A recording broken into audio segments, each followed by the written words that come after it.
नमस्कार। ज्ञान तृप्ति महाविद्यालय 15 नुपगढ़ के इस YouTube चैनल पर आपका हार्दिक स्वागत है।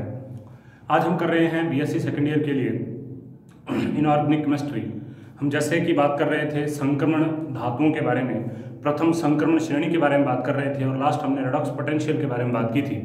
आज हम बात कर रहे हैं ऑक्सीकरण अवस्थाओं के बारे में कि जो प्रथम संक्रमण श्रेणी है उसके अंदर जितनी भी धातुएं होती हैं उसकी ऑक्सीकरण अवस्थाएं किस प्रकार से वर्णित की गई हैं और किस प्रकार से वो होती हैं। देखिए, संक्रमण धातुओं का आपने भी देखा होगा कि हम अगर बात करते हैं, इसमें हम एग्जांपल भी लेंगे, Mn का एग्जांपल लेंगे जिसकी ऑक्सीकरण अवस्था +7 तक चलती है, +2 से लेकर +7 तक जिसकी ऑक्सीकरण अवस्था है उसका हम एग्जांपल लेंगे। इसमें संक्रमण धातुओं का एक बहुत महत्वपूर्ण लक्षण है परिवर्तनीय संयोजकता अर्थात वेरिएबल वैलेंसी। ये तत्व कई प्रकार की संयोजकताएं प्रदर्शित करते हैं। किसी तत्व के लिए संयोजकता से अधिक उपयुक्त पथ होता है, उसका जो टर्म है उसको हम ऑक्सीकरण अवस्था कहते हैं। मतलब हम ये कह देंगे ऑक्सीकरण अवस्थाएं कई प्रकार की प्रदर्शित करती हैं। तो देखिए, सबसे पहले ऑक्सीकरण अवस्था है क्या? किसी तत्व की ऑक्सीकरण अवस्था उस आवेश के बराबर होती है जो उस तत्व के परमाणु पर रह जाता है यदि उसके यौगिक के अन्य परमाणुओं को आयन के रूप में उससे पृथक कर दिया जाए। तो वापस देख रहे हैं, किसी तत्व की ऑक्सीकरण अवस्था उस आवेश के बराबर है जो उस तत्व के परमाणु पर रह जाएगा, बच जाएगा यदि उसके साथ में लगे हुए जो अन्य परमाणु हैं उनको आयनों के रूप में पृथक कर दिया जाए। इसका एग्जांपल देखिए, मान लीजिए हमारे पास में ये है MgCl2, ठीक है, MgCl2 है। अब MgCl2 में से हमने क्या किया, मैग्नीशियम को अलग कर लिया, ऐसे मैग्नीशियम को हमने अलग कर लिया और यहां से 2Cl- को हमने यहां से हटा दिया, 2Cl- को यहां से निकाल दिया। जैसे 2Cl- यहां से हट जाएंगे तो इसके ऊपर क्या रह जाएगा, इसके ऊपर क्या आ जाएगा, +2 आ जाएगा। तो इसका मतलब यहां पर जो +2 है, ये जो +2 है, ये +2 क्या है, ये इसकी ऑक्सीडेशन नंबर है। अर्थात हमारे पास में जो तत्व होता है तत्व के रूप में ऑक्सीडेशन नंबर हमेशा 0 होती है। मतलब अकेला अगर Mg होता तो इसकी 0 होती, मतलब अगर ये परमाणु के रूप में है। जब ये आयन के रूप में है उस कंडीशन में इसके ऊपर ऑक्सीकरण अवस्था आएगी और यहाँ पर जो क्लोरीन है इसकी ऑक्सीकरण अवस्था क्या है, -1 और मैग्नीशियम की ऑक्सीकरण अवस्था क्या है, +2। तो इसका मतलब जब हमारे पास कोई यौगिक है उस यौगिक में एक परमाणु को छोड़कर बाकी जितने भी आवेश परमाणु हैं उनको अगर हम वहां से हटा दें तो उसके ऊपर जो आवेश बच जाता है उसको हम क्या कहते हैं, उसको हम कहते हैं ऑक्सीडेशन नंबर या ऑक्सीकरण अवस्था। ठीक है, देखिए अब आगे ऑक्सीडेशन नंबर या ऑक्सीकरण अवस्था, जैसा कि हमने MgCl2 का एग्जांपल दिया है। देखिए उदाहरणार्थ MgCl2 में Mg से जुड़े दोनों क्लोरीन परमाणुओं को यदि Cl- के रूप में निकाल दें, जो कि अभी हमने किया है, तो मैग्नीशियम पर 2 धनावेश आ जाएंगे, अतः मैग्नीशियम की ऑक्सीकरण अवस्था क्या हो जाएगी, +2, क्योंकि हमने 2- को निकाल दिया तो 2+ उसके ऊपर आ जाएंगे। संक्रमण धातुओं के बाह्यतम कोश या संयोजकता कोश में, मतलब उसका जो बाहर वाला कोश होता है, मतलब D के अंदर जो है या उसके ऊपर S भी होगा, N-1D और NS होता है इसके अंदर कोश में, वो NS जो होगा वो इसका संयोजकता कोश होगा। 1 अथवा 2 इलेक्ट्रॉन होते हैं, अतः इनकी ऑक्सीकरण अवस्था +1 या +2 होनी चाहिए। लेकिन स्कैंडियम को छोड़कर बाकी सभी ऑक्सीकरण अवस्था +2 दर्शाते हैं। कॉपर की +1 भी स्थायी ऑक्सीकरण अवस्था है और +2 भी स्थायी ऑक्सीकरण अवस्था है। स्कैंडियम की +2 ऑक्सीकरण अवस्था स्थायी नहीं होती क्योंकि बचे हुए D इलेक्ट्रॉन को त्यागने के पश्चात इसका उत्कृष्ट गैस विन्यास हो जाता है, अतः इसकी ऑक्सीकरण अवस्था +3 स्थायी होती है। अतः स्कैंडियम केवल +3 ऑक्सीकरण अवस्था को प्रदर्शित करता है। इसको समझिए किस तरीके से। देखिए हम बात कर रहे हैं स्कैंडियम के बारे में, स्कैंडियम के बारे में, स्कैंडियम की +2 ऑक्सीकरण अवस्था क्यों नहीं होती। देखो स्कैंडियम आता है 21 नंबर पे, स्कैंडियम का परमाणु क्रमांक क्या है, 21। इसका अगर हम इलेक्ट्रॉनिक विन्यास देखें तो वो बनेगा 1s2 2s2 2p6 3s2 3p6, ठीक है। उसके बाद में 4s2 और 3d1। देखिए ये यहां कितने हो गए, 10। उसके अलावा ये यहां कितने हो गए, 10 और ये क्या हो गया, 8। तो इसका मतलब टोटल 21 इलेक्ट्रॉन हो गए। अब मैं इसको सही तरीके से अरेंज करके लिख देता हूं। देखिए क्या बनेगा, 1s2 2s2 2p6, उसके बाद में 3s2 3p6 3d1 और 4s2। तो इसका जो संयोजकता इलेक्ट्रॉन होगा, संयोजकता कोश होगा, वो कौन सा होगा, इसका संयोजकता कोश होगा ये वाला 4 नंबर। n का मान, किसी भी परमाणु के लिए आपको संयोजकता कोष के बारे में पता करना है, तो वहां पर n का जो सर्वाधिक मान होगा, n का जो सर्वाधिक मान होगा वो क्या कहलाएगा, उसका संयोजकता कोष कहलाएगा। मतलब प्रिंसिपल क्वांटम नंबर का जो सबसे बड़ा वैल्यू होगा, सबसे बड़ा मान होगा, वो उसका संयोजकता कोष या आउटर मोस्ट शेल या वैलेंसी शेल कहलाता है। ठीक है, अब देखिए यहां पर 4s2 3d1। अब देखिए अगर ये 2 इलेक्ट्रॉन यहां से त्याग दे, 2 इलेक्ट्रॉन त्यागने के बाद इसके पास 1 इलेक्ट्रॉन ये बच जाएगा, ना तो ये पूर्ण पूरित ना ये अर्धपूरित। अगर यहां से ये क्या करे, इधर से अगर ये इलेक्ट्रॉन भी बाहर निकाल दे और ये इलेक्ट्रॉन भी बाहर निकाल दे, तो टोटल कितने इलेक्ट्रॉन निकालेगी, 3। अब 3 इलेक्ट्रॉन निकालने के बाद पीछे इसके पास कितने इलेक्ट्रॉन रह गए, 2 2 6 2 6, मतलब 10 और 2 18, और 18 उत्कृष्ट गैस विन्यास होता है ऑर्गन का। ठीक है, तो इसका मतलब स्कैंडियम क्या करेगा, स्कैंडियम 2 की बजाय, क्योंकि 2 जब त्यागेगा तो 19 इलेक्ट्रॉन रह जाएंगे और 19 किसी काम के लिए ना उत्कृष्ट गैस हो रहा ना स्थायी हो रहा, तो ये क्या करेगा, 2 की बजाय अपने तीनों इलेक्ट्रॉन को त्याग देगा। मतलब 4s2 को भी त्याग देगा, उसके अंदर 2 इलेक्ट्रॉन को भी त्याग देगा, डी के अंदर के 1 इलेक्ट्रॉन को भी त्याग देगा। इसी वजह से ये +2 ऑक्सीकरण अवस्था नहीं दर्शाता और इसकी एकमात्र ऑक्सीकरण अवस्था होती है +3। प्रथम संक्रमण श्रेणी का केवल एक ऐसा तत्व, संक्रमण श्रेणी का, हम Zn की बात नहीं कर रहे हैं, प्रथम संक्रमण श्रेणी का केवल एक ऐसा तत्व है जिसमें केवल एक ही ऑक्सीकरण अवस्था होती है, और वो भी कौन सी होती है, +3, वो होता है स्कैंडियम। स्कैंडियम प्रथम तत्व है ये इसका।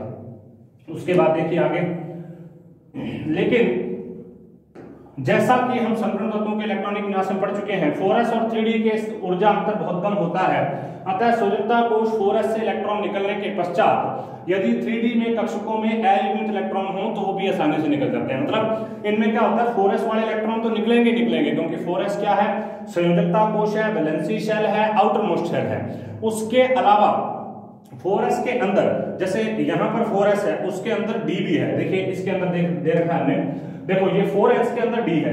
अब इनकी ऊर्जा अंतर बहुत कम है, तो अगर 4 में से इलेक्ट्रॉन निकल गए तो d के अंदर भी इलेक्ट्रॉन है, तो यहाँ से भी इलेक्ट्रॉन बाहर निकल जाएंगे। इसी वजह से परिवर्तनशील ऑक्सीकरण अवस्थाएं प्रदर्शित करती है। यही कारण है कि +2 ऑक्सीकरण अवस्था के अतिरिक्त संक्रमण तत्व, उनमें विद्यमान अयुग्मित d इलेक्ट्रॉन की संख्या, मतलब अयुग्मित कितने इलेक्ट्रॉन हैं, 3 है, 4 है, 5 है, 2 है, 1 है, अयुग्मित होने चाहिए। अगर वो पेयर्ड हो गए, अनपेयर्ड होने चाहिए, अगर वो पेयर्ड हो गए तब नहीं निकले। तो अयुग्मित इलेक्ट्रॉन की संख्या के आधार पर +3 से +7 तक की ऑक्सीकरण अवस्थाएं प्रदर्शित करते हैं। अब देखो प्रथम संक्रमण श्रेणी के तत्वों की ऑक्सीकरण अवस्थाएं परिवर्तित कैसे होती हैं, उसके बारे में हम यहाँ पर बात कर रहे हैं।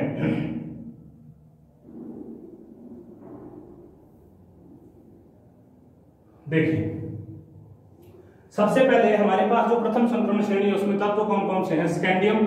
स्कैंडियम आता है 21 नंबर पे, स्कैंडियम आता है 21 नंबर पे, ये आता है 22 नंबर पे। इनके परमाणु क्रमांक है 21, 22, 23, 24, 25, 26, 27, 28, 29, 38। और जिंक, जिंक जिंक जिंक संक्रमण तत्व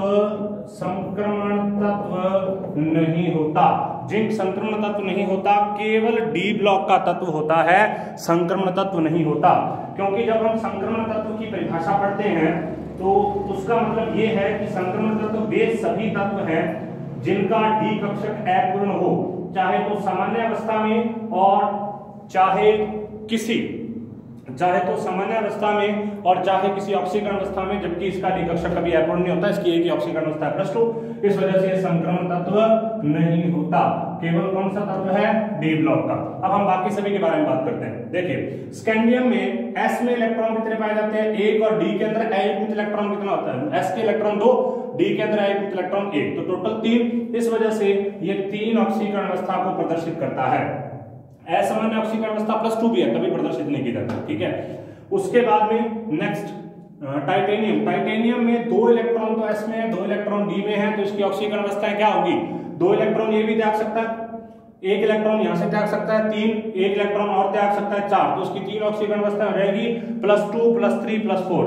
उसके बाद में वैनेडियम। वैनेडियम में टोटल 5 इलेक्ट्रॉन है, 2 और 3, तो +2, +3, +4, +5। मतलब अगर 2 इलेक्ट्रॉन, ये 2 तो इकट्ठे जाएंगे, अगर 2 इलेक्ट्रॉन यहां से जाएंगे तो 2 हो गया, उसके बाद में तीसरा इलेक्ट्रॉन कहां से जाएगा, डी से, तो 3 हो गया, एक इलेक्ट्रॉन और जाएगा तो 5 हो गया। उसके बाद में क्रोमियम में क्या होता है, क्रोमियम का और कॉपर का इलेक्ट्रॉनिक विन्यास मैंने आपको पहले ही बताया था, ये इलेक्ट्रॉनिक विन्यास होता है अलग प्रकार का। क्रोमियम के अंदर S के अंदर 1 इलेक्ट्रॉन होता है और D के अंदर 5 इलेक्ट्रॉन होते हैं, और कॉपर के अंदर S के अंदर 1 इलेक्ट्रॉन होता है और D के अंदर अयुग्मित इलेक्ट्रॉन 0 होते हैं। मतलब कितने इलेक्ट्रॉन होते हैं, 10 इलेक्ट्रॉन होते हैं D के अंदर, और सारे के सारे क्या होंगे, युग्मित प्रकार के इलेक्ट्रॉन होंगे। ठीक है, इस वजह से इन दोनों का जो इलेक्ट्रॉनिक विन्यास है वो बिल्कुल अलग होता है। तो यहाँ पर देखो 1 और 5, तो 1 निकलेगा तो ये +1 होगी, ये तो कोई खास नहीं होती इसकी, इसमें से 2 इलेक्ट्रॉन कम से कम निकलते हैं। तो क्रोमियम में से 1 इलेक्ट्रॉन D में से, 1 इलेक्ट्रॉन S में से निकलेगा तो +2 आ जाएगी। 1 इलेक्ट्रॉन S में से और 2 इलेक्ट्रॉन D में से निकलेंगे तो +3 आ जाएगी, +4 +5 और +6 भी होती है। जो कोष्टक के अंदर दे रखी है, ब्रैकेट के अंदर दे रखी है, ये असामान्य प्रकार की है, मतलब ये बहुत कम चांसेस है प्रदर्शित करने के। बाकी सारी सामान्य ऑक्सीकरण अवस्थाएं होती हैं जिनको तत्व समय समय पर प्रदर्शित करते रहते हैं।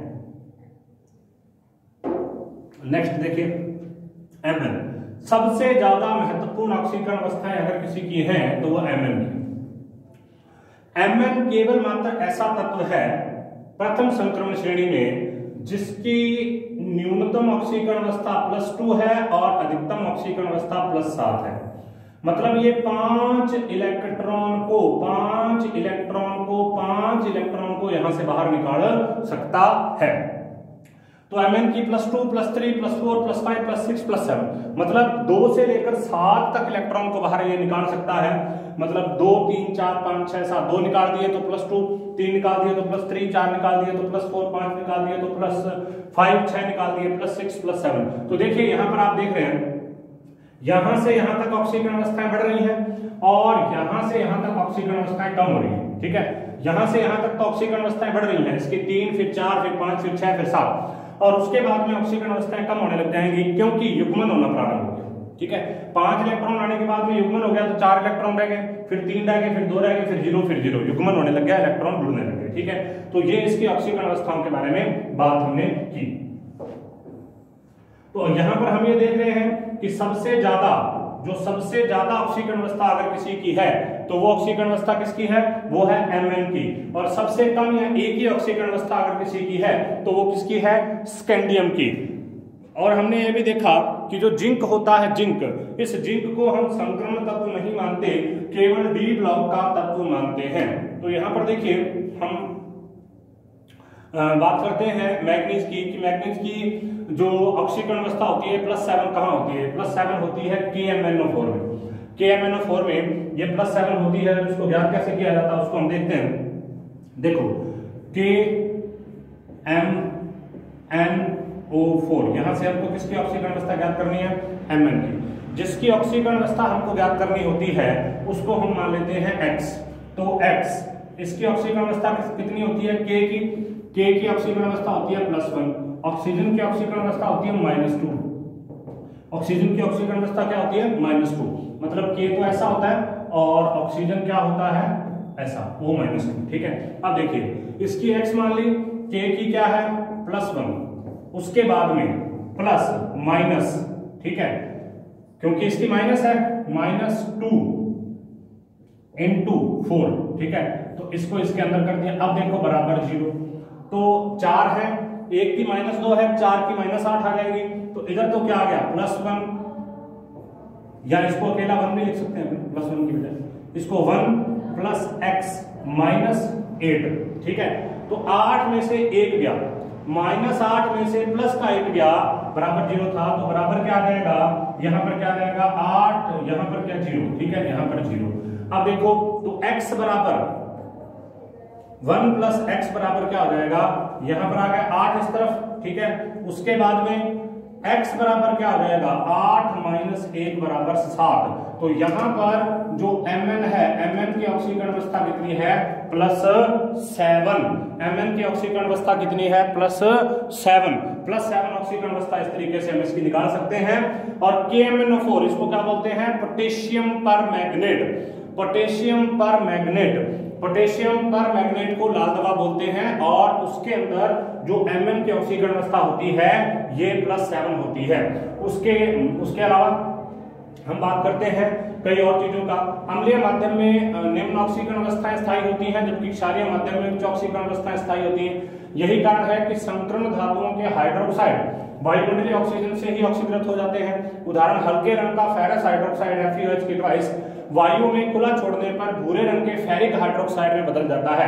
फेरस के अंदर ऑक्सीकरण अवस्था होती है +2 और फेरिक के अंदर ऑक्सीकरण अवस्था होती है +3। ठीक है, तो इस प्रकार से ये भी कुछ योगदान देता है। उसके बाद पाई इलेक्ट्रॉन लिगैंड के साथ संकर्ण धातु शून्य ऑक्सीकरण अवस्था प्रदर्शित करते हैं, अर्थात पाई इलेक्ट्रॉन CO है, CO लिगैंड है, कार्बोनिल लिगैंड बोलते हैं इसको। इसके साथ में कोई भी धातु अगर हमारे पास हो तो ये शून्य ऑक्सीकरण अवस्था प्रदर्शित करेगी। पाई इलेक्ट्रॉन लिगैंड के साथ संकरण धातु शून्य ऑक्सीकरण अवस्था प्रदर्शित करती है।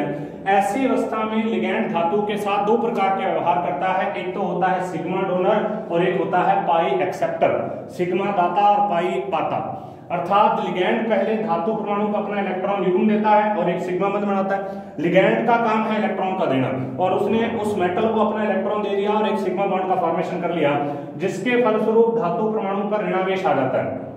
अब जब लिगैंड ने अपना इलेक्ट्रॉन मेटल को दे दिया तो मेटल पर नेगेटिव चार्ज आएगा।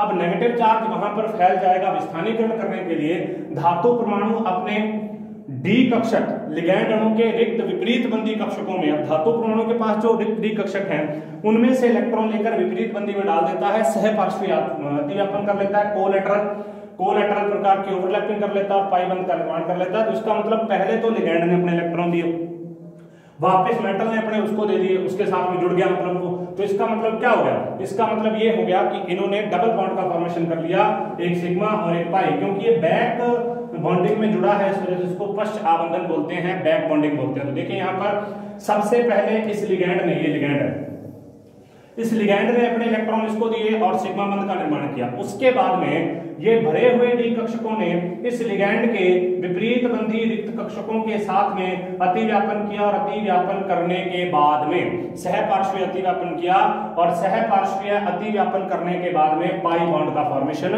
कर लिया, पाई बंध का निर्माण कर लिया। ठीक है, जैसे धात्विक कार्बोनाइलों में सिग्मा और पाई बंध का निर्माण। तो ये क्या धात्विक कार्बोनिल कंपाउंड है, ये मेटल है, ये तो मेटल है ये रहा, और ये कार्बोनिल है। तो यहां पर इसकी ऑक्सीकरण अवस्था क्या होगी? 0। लेकिन उसके बाद भी ये स्थायी क्यों है? क्योंकि इसमें बैक बॉन्डिंग पाई जाती है। दो प्रकार के बंध बनते हैं। सबसे पहले तो कार्बोनिल अपने इलेक्ट्रॉन यहां पर देकर एक सिग्मा बॉन्ड का फॉर्मेशन करता है, और दूसरा ये स्वयं अपने जो रिक्त विपरीत बंधी कक्षकों के साथ में अतिव्यापन करता है, तो उससे किसका निर्माण करता है? पाई कक्षकों का निर्माण कर लेता है। चलिए नेक्स्ट हम बात करते हैं आगे। हाँ जी, आगे हम बात करते हैं किस तरीके से इसके अंदर ये पाया जाता है। इसका मतलब जो संकर्ण धातु होते हैं आयनिक और सहसंयोजक दोनों प्रकार के बंध बनाते हैं। जब धातु कम ऑक्सीकरण अवस्था में होती है तो आयनिक यौगिक बनाता है। तो सिंपल सी चीज है, अगर धातु कम ऑक्सीकरण अवस्था में होगी उस कंडीशन में तो आयनिक यौगिक बनेगा, लेकिन ऑक्सीकरण अवस्था बढ़ने के साथ सहसंयोजक प्रवृत्ति बढ़ती जाती है, क्योंकि इतने इलेक्ट्रॉन को इकट्ठा दान करना और इतने इलेक्ट्रॉन को इकट्ठा ग्रहण करना पॉसिबल नहीं है, और उससे जो बंध बनेगा वह भी कोई इतना स्ट्रांग नहीं बन पाएगा। इस वजह से ऑक्सीकरण अवस्था बढ़ने के साथ साथ सहसंयोजक गुण बढ़ता जाता है। देखिए, इसका कारण यह है कि जब धातु आयन अधिक ऑक्सीकरण अवस्था में है तो उस आयन पर धनावेश का घनत्व इतना ज्यादा हो जाएगा कि ऋणायन का ध्रुवीकरण करने की प्रवृत्ति बढ़ जाएगी, अर्थात वो ऋणायन को खींच लेगा अपनी तरफ, तो इसको क्या ध्रुवीकरण कर देगा उसका। इसको फायनांस का नियम बोलते हैं, और सहसंयोजक गुण उसके अंदर आ जाते हैं। ऑक्सीकरण अवस्था बढ़ने से यौगिकों की अम्लता और क्रियाशीलता भी बढ़ती है। ऑक्सीकरण अवस्था बढ़ने से यौगिकों की अम्लता और क्रियाशीलता भी बढ़ती है। अतः TiO, VO, CrO अधिक क्षारीय होते हैं। Ti2O3, V2O3, Cr2O3 उभयधर्मी होते हैं, जब Cr2O3 अम्लीय होता है, ऑक्सीकरण अवस्था बढ़ रही है। ठीक है, जिंक जो श्रेणी के अंतिम छोर उपस्थित है जिसमें डी कक्षक पूर्ण रूप से भरे हैं, वह अपने बाह्यतम कोश के केवल 2 इलेक्ट्रॉन को त्यागता है। इस वजह से जिंक की केवल 2 ही ऑक्सीकरण अवस्था होती है, इसके अलावा कोई नहीं। किसी तत्व के रेडॉक्स विभव के मुक्त ऊर्जा का परिकलन इस तरीके से किया जा सकता है, डेल्टा G0/F = ZE0। ठीक है, तो इस तरीके से होता है। अब नीचे इसके ऑक्सीकरण अवस्था चित्र दे रखे हैं, ये कुछ खास नहीं है। ऑक्सीकरण अवस्था चित्र प्रथम संक्रमण श्रेणी के लिए कौन कौन से होंगे, कौन सा कहां पर ज्यादा स्थायी होगा, किसमें कितनी ऊर्जा निकलेगी, कौन सी ऑक्सीकरण अवस्था बनाएगा। देखो यहाँ पर Cr2O7 में इसकी ऑक्सीकरण अवस्था +6 हो जाएगी, और इसके अंदर से जो ऊर्जा है वो +2 हो जाएगी।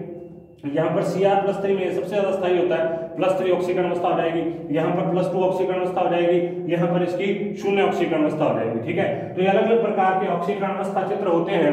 अलग अलग प्रकार की ऑक्सीकरण अवस्थाओं को जब हम उसकी मुक्त ऊर्जा के सापेक्ष बनाते हैं उसके ग्राफ, तो उसको हम ऑक्सीकरण अवस्था चित्र कहते हैं। नेक्स्ट ये देखिए, यहाँ पर भी दे रखे हैं ऑक्सीकरण अवस्था चित्र। कुछ ऑक्सीकरण अवस्था चित्र यहाँ पर भी दे रखे हैं। FeO4 में इसकी ऑक्सीकरण अवस्था क्या होगी, +6, और उसी तरीके से Fe+3, उसके बाद Fe+2, Fe ऑक्सीडेशन स्टेट अलग अलग प्रकार के कोबाल्ट के अंदर दे रखा है। उसके अलावा निकेल के अंदर दे रखा है, कॉपर के अंदर अलग अलग प्रकार की ऑक्सीकरण अवस्थाएं दे रखी हैं यहाँ पर।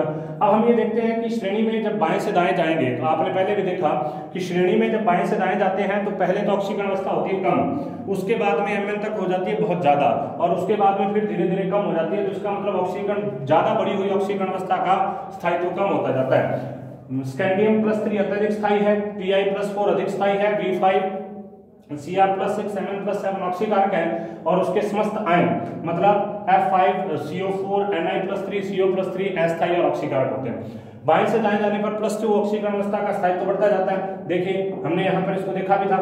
यहाँ पर अगर हम देखें तो +2 लगभग सभी के साथ में और सब में स्थायी हो रही है। देखो +2 बढ़ता जा रहा है, यहाँ से कम होता जा रहा है, यहाँ से बड़ी ऑक्सीकरण अवस्था यहाँ तक आई, उसके बाद छोटी होगी ऑक्सीकरण अवस्था, लेकिन +2 लगभग सभी में है और सभी में स्थायी है, कहीं पर भी असामान्य रूप से नहीं है, केवल पहले को छोड़कर। ठीक है, उसके बाद में देखिए ये हो गया। उसके बाद में हम बात कर रहे हैं Cu+2। अब यहाँ पर हम कुछ स्थायित्व के बारे में, अर्धपूरित और पूर्णपूरित के बारे में बात कर रहे हैं। Cu+2 और Mn+3 का स्थायित्व कम होता है, क्योंकि इसमें से 2 इलेक्ट्रॉन निकालिए, एक में 10 थे, डी के अंदर 10 थे और एस के अंदर 1 इलेक्ट्रॉन था, तो 2 इलेक्ट्रॉन निकाल देंगे तो स्थायित्व कम हो जाएगा। साथ ही Mn+2 और Fe+3 ज्यादा स्थायी होते हैं, क्योंकि इनमें से 3 या 2 इलेक्ट्रॉन निकलने के बाद D5 विन्यास आ जाता है, इस वजह से ज्यादा स्थायी हो जाते हैं। उसके बाद में देखें, ये सब स्थायित्व है इनकी ऑक्सीकरण अवस्थाओं के आधार पर है, किस प्रकार से इनके गुण बढ़ते हैं और किस प्रकार से इनके गुण कम होते हैं, कि किस प्रकार से किसी यौगिक की स्थायी ऑक्सीकरण अवस्था क्या होगी, किस प्रकार से किसी यौगिक की ऑक्सीकरण अवस्था अस्थायी होगी और किस प्रकार से किसी यौगिक की ऑक्सीकरण अवस्था स्थायी हो जाएगी।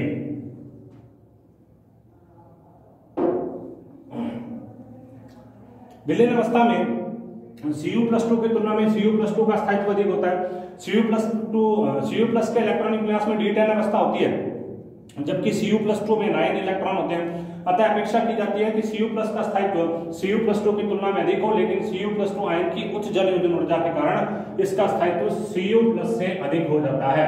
तो ये ध्यान रखना, Cu+2 ज्यादा स्थायी क्यों है, क्योंकि उसकी हाइड्रेशन एनर्जी का मान ज्यादा होता है, उसकी हाइड्रेशन एनर्जी का मान ज्यादा होता है, इस वजह से वो स्थायी होता है। अब देखिए कुछ के अंदर क्या होती है, 0 ऑक्सीकरण अवस्थाएं भी होती हैं, ऋणात्मक भी होती हैं। कम ऑक्सीकरण अवस्था को स्थायी करने वाले लिगैंड अगर हों तो इस प्रकार की हो सकती है, जैसे कार्बन मोनोऑक्साइड हो गया, डाइपीरिडाइल हो गया, इस प्रकार के।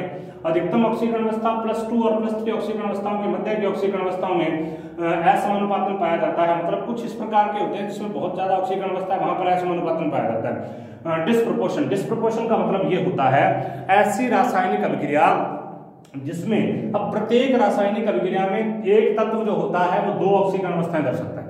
मतलब यहां पर अगर वो प्लस में है तो वहां पर जाके 0 भी हो सकता है, माइनस भी हो सकता है, बढ़ भी सकता है, कम भी हो सकता है। लेकिन अगर कोई ऐसी रासायनिक अभिक्रिया हो जिसमें एक तत्व 2 से ज्यादा ऑक्सीकरण अवस्थाओं को दर्शाता हो, एक ही तत्व है लेकिन 2 से ज्यादा ऑक्सीकरण अवस्थाओं को दर्शा रहा है, तो उसको हम असमानुपातन अभिक्रिया कहते हैं। अर्थात ऐसी रासायनिक अभिक्रिया जिसमें एक ही तत्व का ऑक्सीकरण और उसी तत्व का अपचयन हो रहा हो, उसे हम असमानुपातन अभिक्रिया कहते हैं, डिस्प्रपोर्शन रिएक्शन बोलते हैं।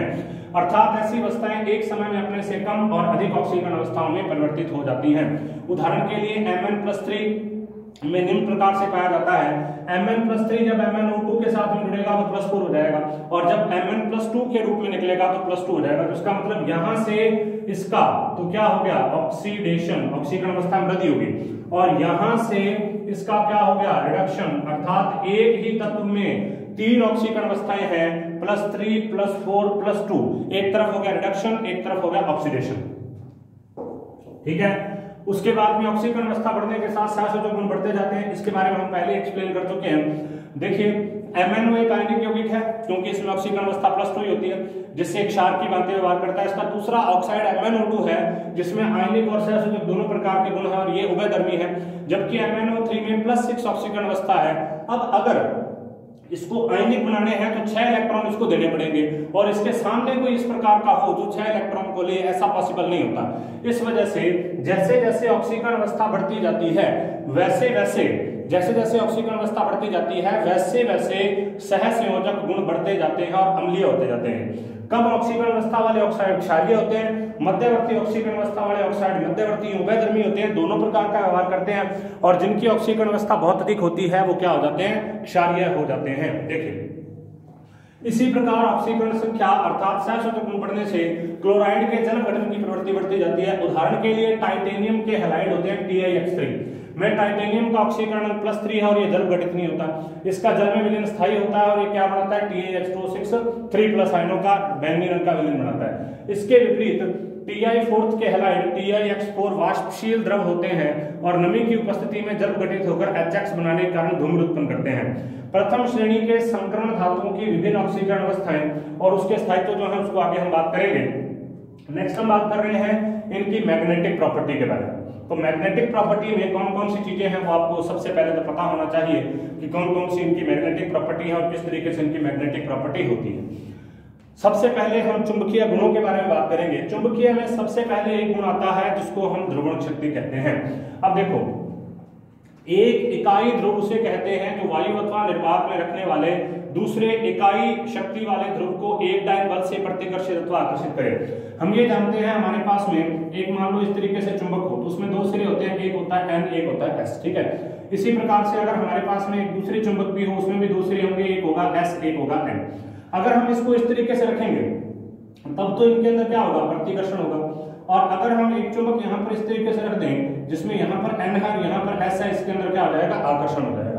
तो इसका मतलब ध्रुवण शक्ति का मतलब ये ध्रुव होते हैं, इसको बोलते हैं नॉर्थ पोल, इसको बोलते हैं साउथ पोल, इसको बोलते हैं साउथ पोल, इसको बोलते हैं नॉर्थ पोल, और यहाँ पर भी नॉर्थ और साउथ पोल है। तो इसका मतलब सेम पोल एक दूसरे को प्रतिकर्षित करते हैं और विपरीत पोल जो होते हैं वो एक दूसरे को सेम पोल एक दूसरे को प्रतिकर्षित करते हैं और जो विपरीत पोल होते हैं वो एक दूसरे को आकर्षित करते हैं। एक इकाई ध्रुव उसे कहा जाता है जो वायु अथवा निर्वात में रखने पर दूसरे इकाई शक्ति वाले ध्रुव को एक डायन बल से प्रतिकर्षित करे अथवा आकर्षित करे। अर्थात अगर ये इसको एक डायन बल से दूर धकेल दे या ये इसको एक डायन बल से आकर्षित कर ले तो इसको इसके ध्रुव की शक्ति कहा जाता है ध्रुवण शक्ति। उसके बाद में चुंबकीय आघूर्ण जिसको मैग्नेटिक मोमेंट कहा जाता है। किसी क्षण चुंबक का चुंबकीय आघूर्ण उसके दोनों सिरों की ध्रुवण शक्ति और उनके मध्य की दूरी का गुणनफल होता है। मतलब इसके दोनों सिरों में क्या ध्रुवण है, उसकी क्या शक्ति है और उनके बीच की जो दूरी है L, उन दोनों का अगर हम गुणनफल कर दें तो क्या हो जाएगा, चुंबकीय आघूर्ण हो जाएगा। और चुंबकीय आघूर्ण जो होता है इन दोनों के बीच की दूरी का गुणनफल है। M यहाँ पर ध्रुवण शक्ति है और L यहाँ पर दोनों के बीच की जो दूरी है ध्रुवों के बीच की। चुंबकन की तीव्रता अथवा इकाई आयतन चुंबकीय आघूर्ण, इसको इंटेंसिटी I से प्रदर्शित करते हैं। चुंबकन की तीव्रता क्या होती है, प्रति इकाई क्षेत्रफल में प्रेरित ध्रुव शक्ति, मतलब किसी के प्रति इकाई क्षेत्रफल में कितनी ध्रुवण शक्ति है वो उसका चुंबकीय तीव्रता कहलाती है। अतः किसी चुंबकीय पदार्थ की ध्रुव शक्ति अगर M हो और दोनों ध्रुवों के बीच की दूरी L हो और उसका क्षेत्रफल A हो तो हम लिख सकते हैं I बराबर M/A। तो I बराबर M/L इंटू L/L। तो हम ये कह सकते हैं I बराबर M इंटू L/V। अर्थात ये तो क्या है, ये तो चुंबकीय आघूर्ण है और ये क्या है, आयतन। इकाई आयतन में उपस्थित चुंबकीय आघूर्ण को हम इसको ऐसे भी कह सकते हैं, इकाई आयतन में उपस्थित चुंबकीय आघूर्ण को उसकी चुंबकन तीव्रता कहते हैं। इकाई आयतन में उपस्थित चुंबकीय आघूर्ण को उसकी चुंबकन तीव्रता कहते हैं। तो यहाँ पर इसकी ऑक्सीकरण अवस्थाओं के बारे में बात कर रखी है। एक बार इस सारणी को हम देख लेते हैं कि कौन कौन सी ऑक्सीकरण अवस्थाएं किस तरीके से आएंगी और किस तरीके से इसके अंदर ये पाई जाती हैं।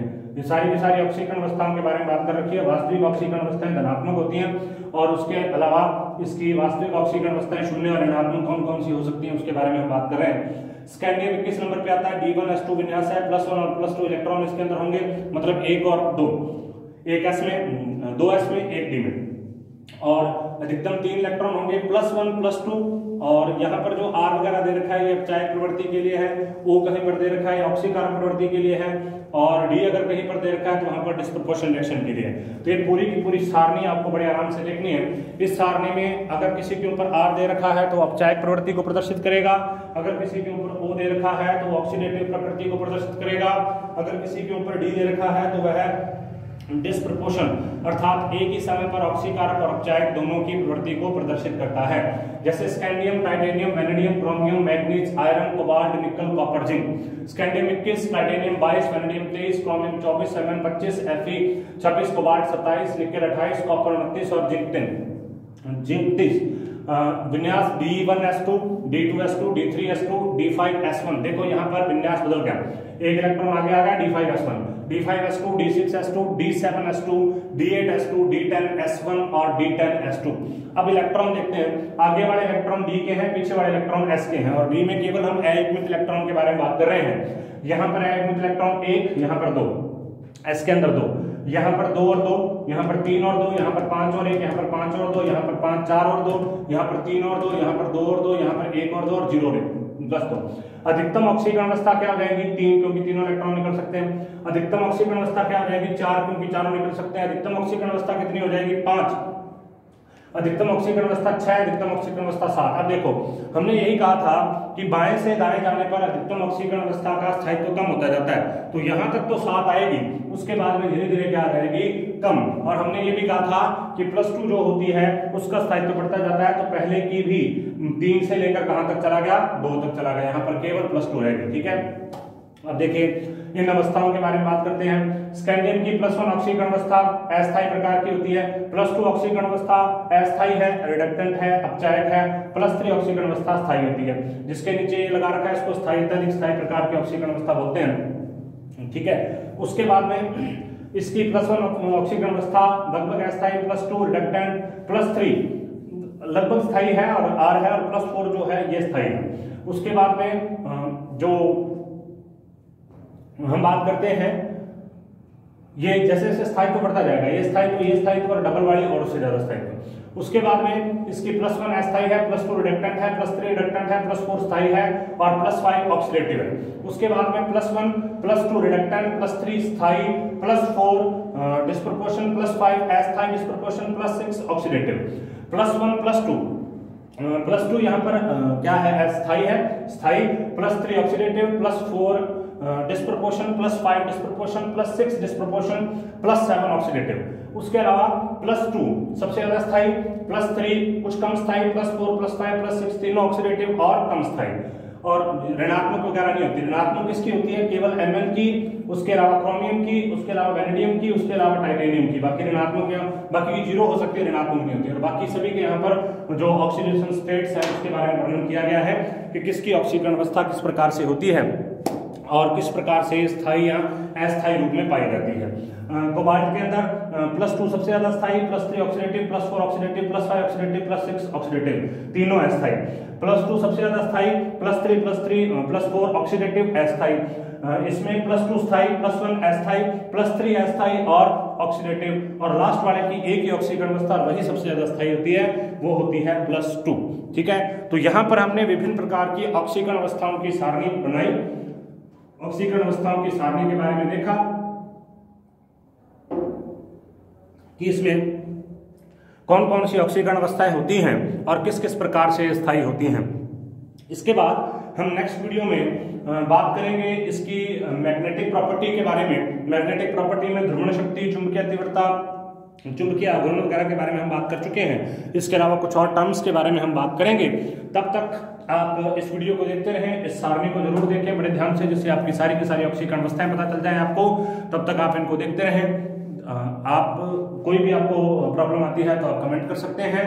धन्यवाद।